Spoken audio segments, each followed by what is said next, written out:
नमस्कार। Economics Awadh classes YouTube channel पे आपका स्वागत है। आज की क्लास में हम लोग मुद्रा बैंकिंग का एक टॉपिक मुद्रा की पूर्ति मनी सप्लाई के बारे में अध्ययन करेंगे। आज की यह class BA, MA, UGC NET की तैयारी कर रहे विद्यार्थियों के साथ साथ BPSC, TGT, PGT mains exam के लिए महत्वपूर्ण है। तो आज की क्लास स्टार्ट करते हैं और मुद्रा पूर्ति के बारे में जानने का प्रयास करते हैं। मुद्रा पूर्ति के संबंध में जो कार्यकारी समूह गठित किए गए, प्रथम, द्वितीय और तृतीय कार्यकारी समूह ने मुद्रा पूर्ति में कौन कौन से चर शामिल करने की बात कही, इन सब के बारे में विस्तार से अध्ययन करेंगे। तो मुद्रा पूर्ति एक महत्वपूर्ण संकल्पना है। इसे कीमत निर्धारक भी कहा जाता है। कीमत समष्टिभावी आर्थिक चर होती है और ये संपूर्ण अर्थव्यवस्था को प्रभावित करती है। सामान्यतः देखा जाता है कि मुद्रा बढ़ने पर कीमत बढ़ जाती है। इससे अर्थव्यवस्था का हर क्षेत्र प्रभावित हो जाता है। इसलिए कीमत में ना तो वृद्धि और ना कमी होनी चाहिए। मुद्रा पूर्ति को उस स्तर तक बनाए रखा जाए जिससे कीमत स्थिरता की स्थिति बनी रहे। कीमत स्थिरता के साथ अगर उत्पादन बढ़ता है तो इसे अच्छा माना जाता है। कीमत बढ़ने से स्फीति और कीमत घटने से अस्फीति जो अर्थव्यवस्था को गतिहीन बना देता है। इसलिए ये आवश्यक होता है कि समय के साथ मुद्रा की पूर्ति का मूल्यांकन करें और आर्थिक उतार चढ़ाव के अनुसार मुद्रा पूर्ति को बनाए रखें। मुद्रा पूर्ति बनाने का कार्य या मुद्रा पूर्ति को बनाए रखने का कार्य मौद्रिक अधिकारी द्वारा किया जाता है। मुद्रा पूर्ति की गणना करते समय मुख्य रूप से समय बिंदु पर की जाती है। मुद्रा पूर्ति की गणना समय बिंदु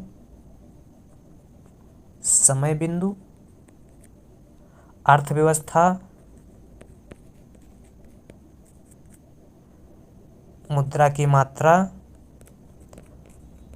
और चलन में, यह चार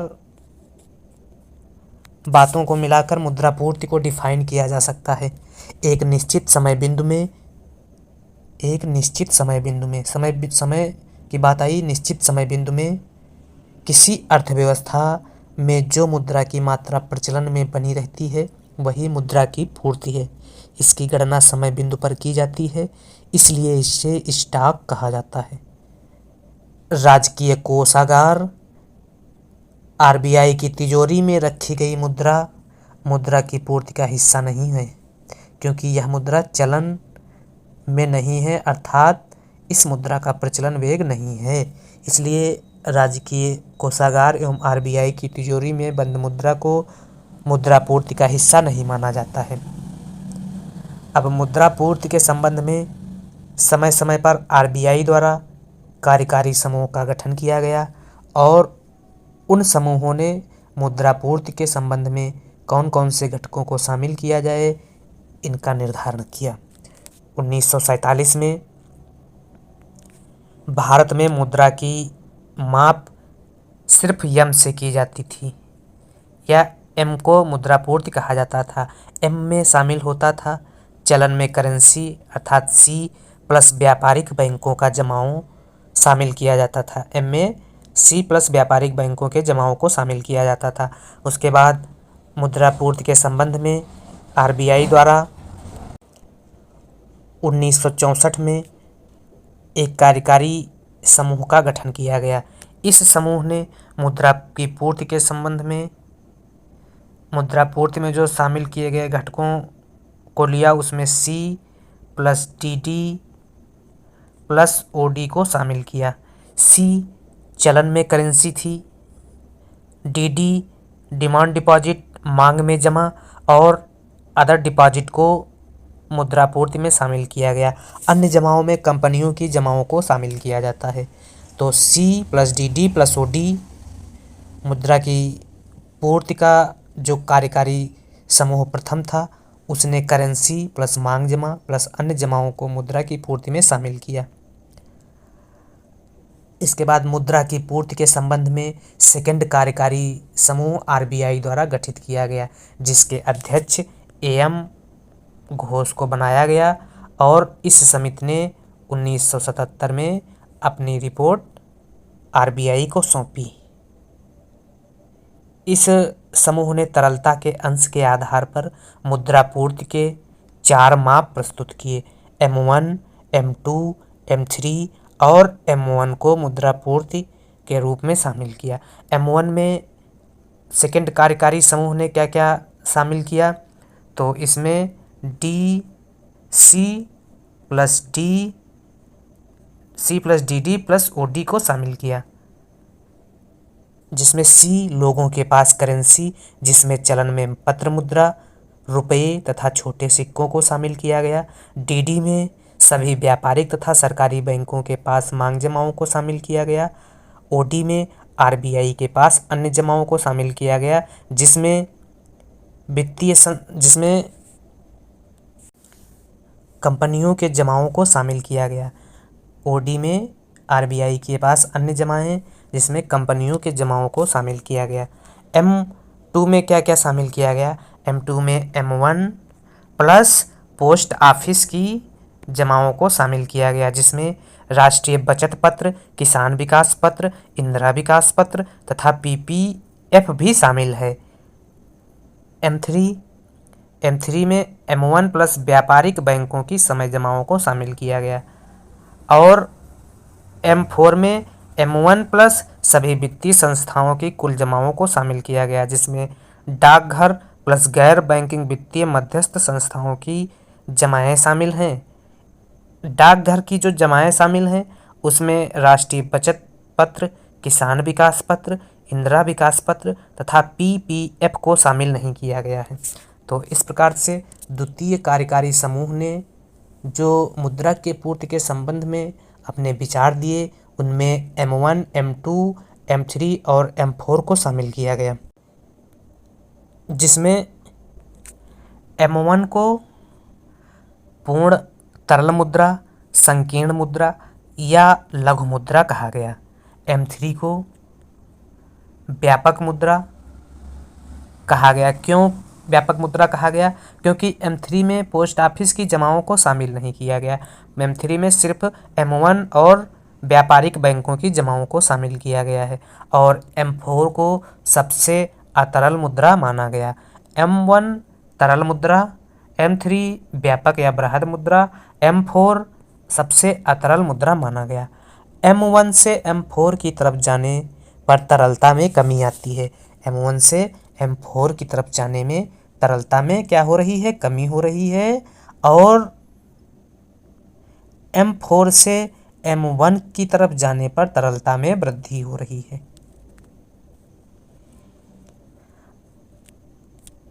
अब मुद्रा पूर्ति के संबंध में गठित तृतीय कार्यकारी समूह, तीसरा जो कार्यकारी समूह आरबीआई द्वारा गठित किया गया, उसके अध्यक्ष YB रेड्डी थे और यह कार्यकारी समूह 1998 में मुद्रा पूर्ति के संबंध में गठित किया गया।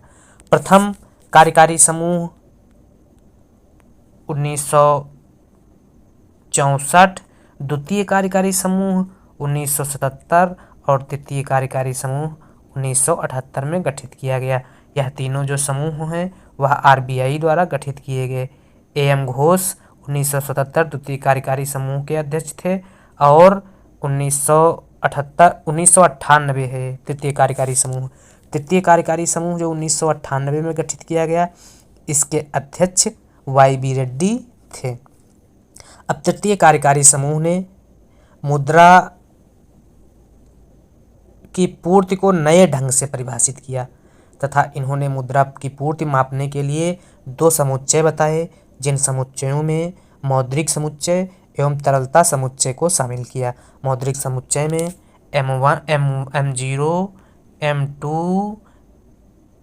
M1, M2 और M3 को मौद्रिक समुच्चय में शामिल किया गया। M0, M1, M2, M3 को। और तरलता समुच्चय में L1, L2 और L3 को शामिल किया गया।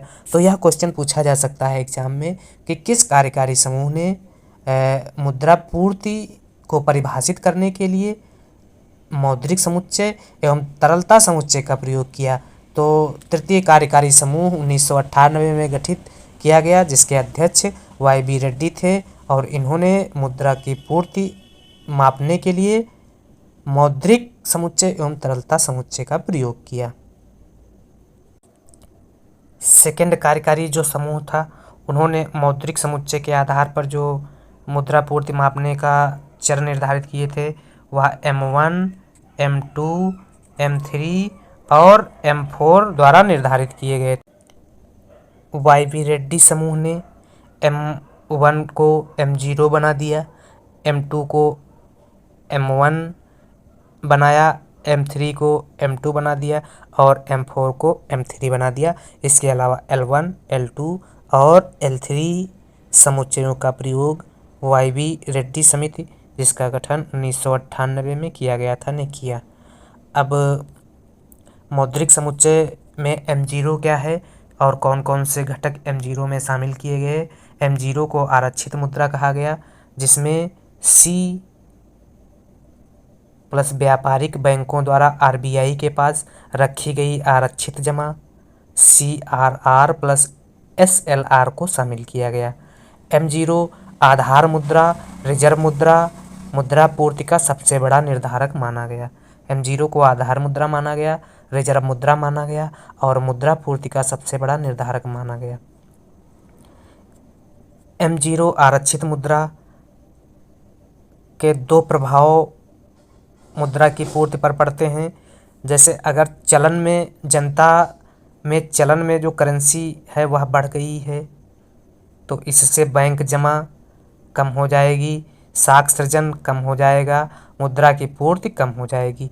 इसके अलावा दूसरा जो प्रभाव है वह अर्थव्यवस्था में अगर आवश्यक आरक्षण अनुपात CRR SLR ज़्यादा हो गया है तो बैंक की ऋण देने की क्षमता कम हो जाएगी, मुद्रा की पूर्ति कम हो जाएगी और इससे कह सकते हैं कि M0 बढ़ने से मनी सप्लाई बढ़ती है, M0 घटने से मनी सप्लाई घटती है। तृतीय कार्यकारी समूह ने M1 मुद्रा की पूर्ति में C plus DD plus OD को शामिल किया। M2 में M1 प्लस पोस्ट ऑफिस की जमाएं प्लस वाणिज्यिक बैंक की अल्पकालिक जमाएं 1 वर्ष से कम की जमाओं को शामिल किया गया। इसी प्रकार से M3 में पोस्ट ऑफिस प्लस वाणिज्यिक बैंक की समय जमाएं 1 वर्ष से अधिक की जमाओं को M3 में शामिल किया गया। M0 में मुद्रा पूर्ति का आधार, M0 को मुद्रा पूर्ति का आधार या उच्च शक्ति मुद्रा कहा गया, M1 को संकीर्ण मुद्रा कहा गया और M3 को विस्तृत मुद्रा की माप कहा गया। अब तरलता समुच्चय में YB रेड्डी समिति ने कौन कौन से घटक शामिल किए, जिसमें L1, L2, L3 के द्वारा तरलता समुच्चय को मापा गया। L1 में M3 जो नया वाला है उसको शामिल किया गया, प्लस संपूर्ण पोस्ट ऑफिस की बचत जमाओं को शामिल किया गया, जिसमें राष्ट्रीय बचत प्रमाण पत्र को शामिल किया गया। L2 में L1 प्लस दीर्घकालिक ऋण देने वाली संस्थाओं की सावधि जमा प्लस दीर्घकालिक उधारी प्लस गैर वित्तीय संस्थाओं द्वारा निर्गत जमा प्रमाण पत्र को शामिल किया गया। इसी प्रकार से L3 में L2 प्लस गैर बैंकिंग वित्तीय कंपनियों की सार्वजनिक जमाओं को शामिल किया गया। तो इस प्रकार से मुद्रा की पूर्ति के संबंध में यह प्रथम, द्वितीय और तृतीय कार्यकारी समूह जो RBI द्वारा गठित किया गया उनके कुछ प्रावधान थे। उन समूहों द्वारा कौन कौन से प्रावधान या कौन कौन से चर मुद्रा की पूर्ति में शामिल करने की बात कही गई, उनके बारे में हम लोगों ने विस्तार से अध्ययन किया। अगर मुद्रा की पूर्ति RBI अपने अनुसार नहीं बढ़ाती है, बल्कि ज़रूरत के अनुसार बढ़ाती है। अगर सरकार ऋण ज़्यादा मांग ले तो मुद्रा की पूर्ति बढ़ाना पड़ता है आरबीआई को।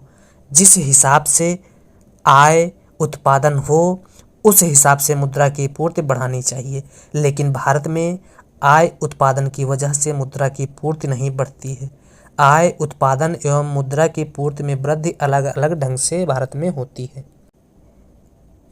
इसलिए स्फीति जैसी समस्या का सामना करना पड़ता है।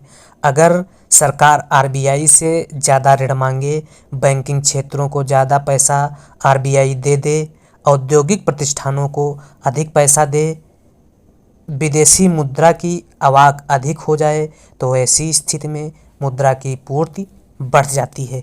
इसलिए कीमत स्थिरता के लिए यह आवश्यक हो जाता है कि उत्पादन और मुद्रा की पूर्ति में एक समायोजन को स्थापित किया जाए।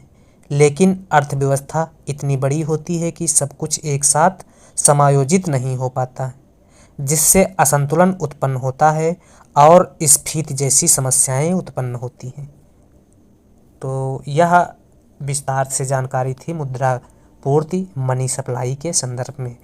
अब अगला जो वीडियो रहेगा वह मुद्रा पूर्ति को निर्धारित या प्रभावित करने वाले कारकों के संदर्भ में रहेगा। मुद्रा पूर्ति को दो प्रकार के चर प्रभावित करते हैं, आंतरिक कारक प्रभावित करते हैं और बाह्य कारक प्रभावित करते हैं। तो आंतरिक एवं बाह्य कारकों को हम लोग अगले वीडियो में अध्ययन करेंगे।